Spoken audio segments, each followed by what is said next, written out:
kotse ba?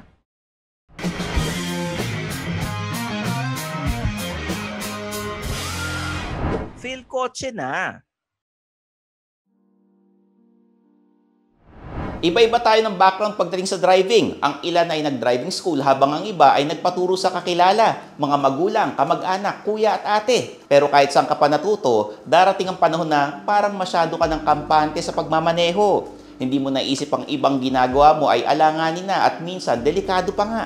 Yan ang tatalakayin natin ngayon sa top list of 15 common mistakes drivers do. At bago pa ang lahat, syempre mag-like na sa video na ito at mag-subscribe sa aming YouTube channel. Hindi ka lang magiging updated sa latest happening sa motoring industry, magiging mas mabuting driver ka pa.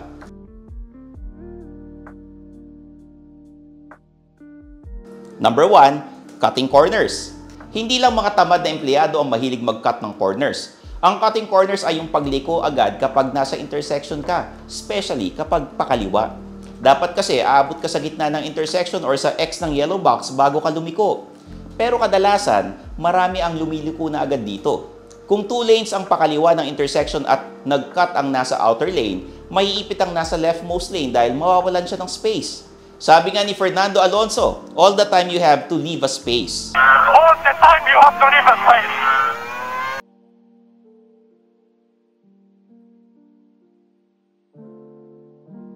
Number 2, brake checking. Brake checking naman ang ginagawa ng mga nagkakapikunan sa daan. Ito ay yung mag-abrupt braking ka para maguluhan ng sasakyan sa likod mo. Usually, pagkatapos ito, yung nasa likod naman ang mag-overtake. Tapos, i-brake check din yung nag-brake check kanina. Ano ending? Eh di ayun, viral road rage sa Facebook. Galing, di ba? Kaya iwasan nyo na yan at huminga na lang ng malalim.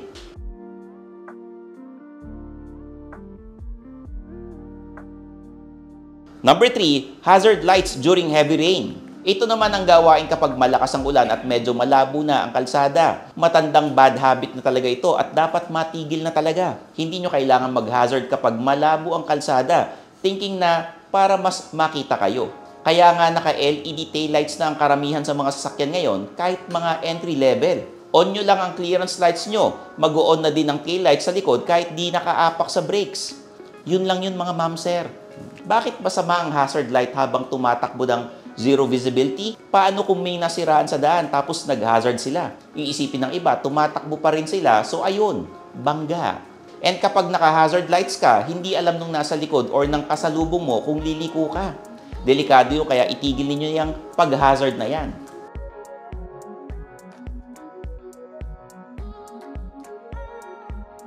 Number 4, hogging the left lane. Kapag nasa highway kayo, always leave the left lane open. Ilang YouTubers ba ang magsasabi nito bago ninyo maintindihan? May sasagot pa dyan na, nasa speed limit naman ako. Well, may gusto pa rin mauna at hindi mo responsibilidad na ipako sila sa speed limit. Tumabi ka at hayaan mo silang dumaan. Isa pa, reserve ang leftmost lane as the emergency lane for ambulances and emergency responders. Kaya please keep the left lane open.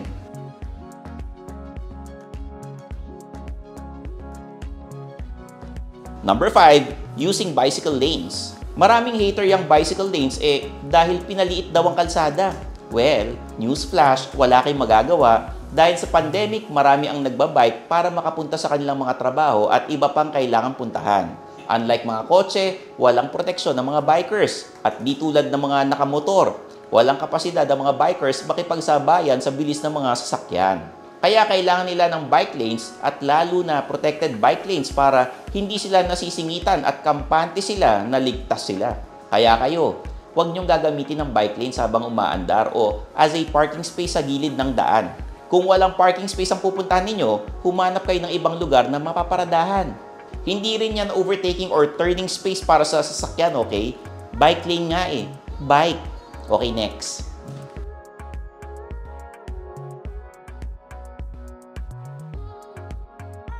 Number 6, lane change on solid white line.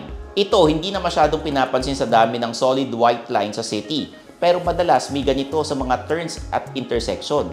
Basically, pag nasa area ka ng solid white line, hindi ka na pwedeng lumipat ng lane. So kunwari, pakaliwa ka ng intersection. 1 lane lang dedicated dun sa kakaliwa at mabagal yung tricycle sa harap mo. Huwag kang lumaktaw sa solid white line para mag-overtake. Kinain mo pa saglit yung lane ng mga padiretso. Huwag nyo nang gayahin yung writer namin. Yung iba naman, kunwari paliko, mahaba ang pila. Maiisip nila, ang traffic. Hanap ako ibang ruta. Tingnan mo muna kung nasa solid white line ka na, kasi kung oo, naku, huwag ka nang umalis. Madalas ito sa BGC, Makati at Alabang business districts. So kung nandiyan kayo sa areas na yan, be aware of the lines and lane markers.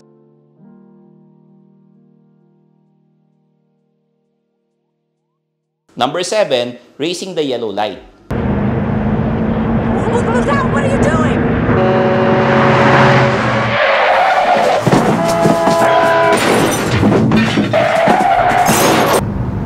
Red light stop, green light go, yellow light go, very fast. Baka lang nakakalimutan nyo. Red is stop, green is go, and yellow or orange or amber is slow down. In Tagalog, bagalan nyo na. Hindi yan para bilisan nyo palalo. And speaking of stoplights, minsan kahit green pa pero kita nyo na puno na yung kalsada sa tawid ng intersection, huwag na kayong umabante pa. Hintayin nyo muna kung magkakaroon ng space ulit para sa sasakyan. Siste kasi niyan kapag nag-red na, ang dami-dami yung nasa gitna ng kalsada. O paano makakatawid yung nasa kabilang kalye? Diba? Tapos magpo-post kayo sa Facebook, grabe ang traffic sa Metro Manila.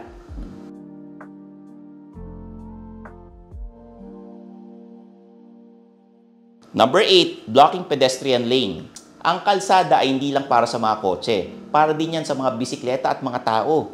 Kaya tulad ng bike lane, huwag niyong harangan ang pedestrian lane. At please lang, magbagal kayo kapag paparating kayo sa isang pedestrian lane, lalo na pag nakita niyo may ibang sasakyan na ang nakahinto.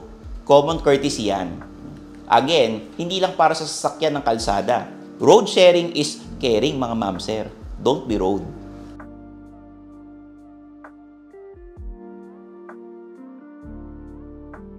Number 9, babad sa brakes pag downhill. Karaniwan ito sa mga new drivers. Sa brakes tinitimpla kapag pababa ang sasakyan. Mga iho at iha, karamihan sa mga sasakyan ngayon ay may low gear mode. Ito yung L sa shifter or minsan L1 at L2 pa nga. Ano ibig sabihin nito? Hindi mag-shift up ang sasakyan mo at ma-activate ang tinatawag na engine braking. Kung L1, ibig sabihin mas-stuck sa first gear ang sasakyan mo. L2 sa second gear. Yung iba natatakot dito kasi pag engine braking, tataas ang palo ng rev meter mo, mas magiging maingay ang ugong ng makina. Pero okay lang yan. Ganyan ang gawain talaga ng engine sa downhill. Ang benefits ito ay hindi ka masyadong magiging mabilis sa pababa at hindi mag-iinit ang brakes mo pag kailangan mo na.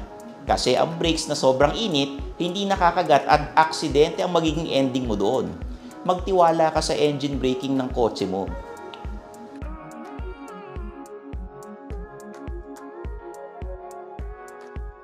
Number 10, changing lanes without using turn signals and looking at side mirrors. Uy, grabe ka naman. Ba't ka nagle-lane change lang? Hindi ka tumitingin na turn signal. O diba, sabi ko naman sa inyo, marami sa atin ang nakakalimot na kapag nasanay na magmaneho. Isa sa mga nakakalimutan ay ang steps pag magpapalit ng linya sa daan. Changing lanes. Tama naman, naka-turn signal ka pero may ilan dyan, pagka-on ng turn signal, bigla na lang liliko. Pag nabangga sila, sila pang galit kasi nag-turn signal daw sila. Ang turn signal ay warning pero hindi to immunity at right of way. Okay?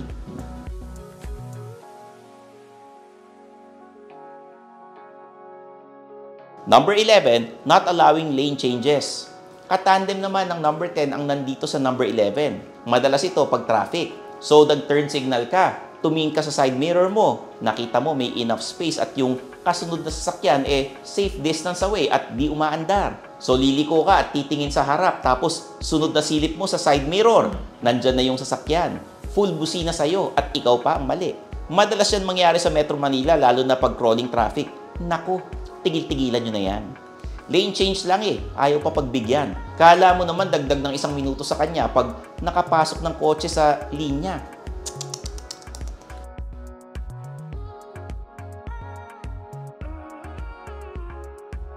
Number 12, using high beam in normal night driving conditions. Ito, isa to sa mga pinaka-nakakainis paggabi lalo na sa smaller roads kasi yun yung walang center island. Naka-low beam ka sa headlights tapos yung kasalubong mo naka-high beam. Nung palagpas na sa'yo, saka mo mapapansin, hindi mo siya makita kasi ang dark ng tint niya. Yung iba naman, may eye condition na ayaw ipaayos so nadidiliman sila sa low beam ng headlights nila. Siyempre ikaw, mag-flash ka ng headlights mo pero hindi. Di nila i-off ang high beam nila.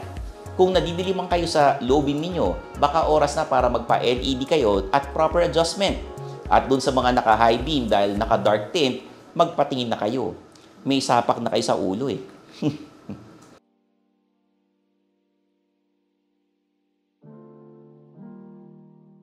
Number 13, coasting in neutral.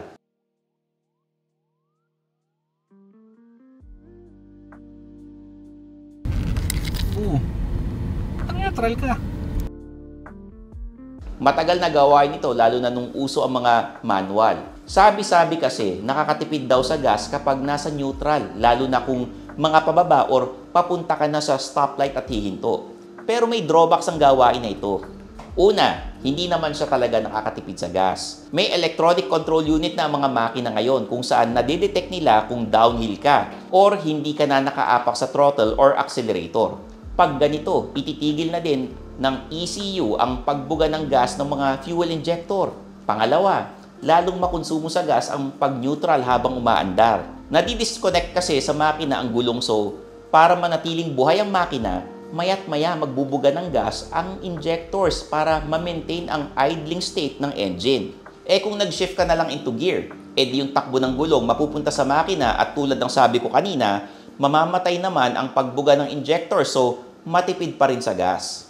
Pangatlo, kapag may aberya, may additional split second ka pang kailangan bago makaandar kasi nga mag-shift ka pa into gear. Kesa apakan mo na lang yung throttle, di ba? Kaya iwasan nyo na yung coasting in neutral. Mahirap maging neutral sa panahon ngayon.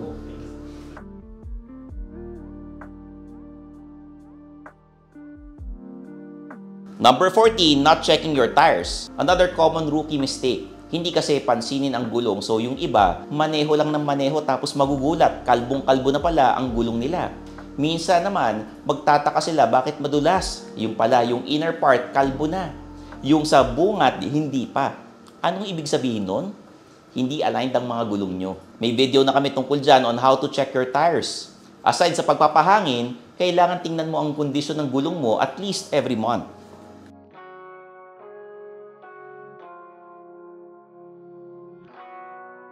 Number 15, tailgating, especially in traffic.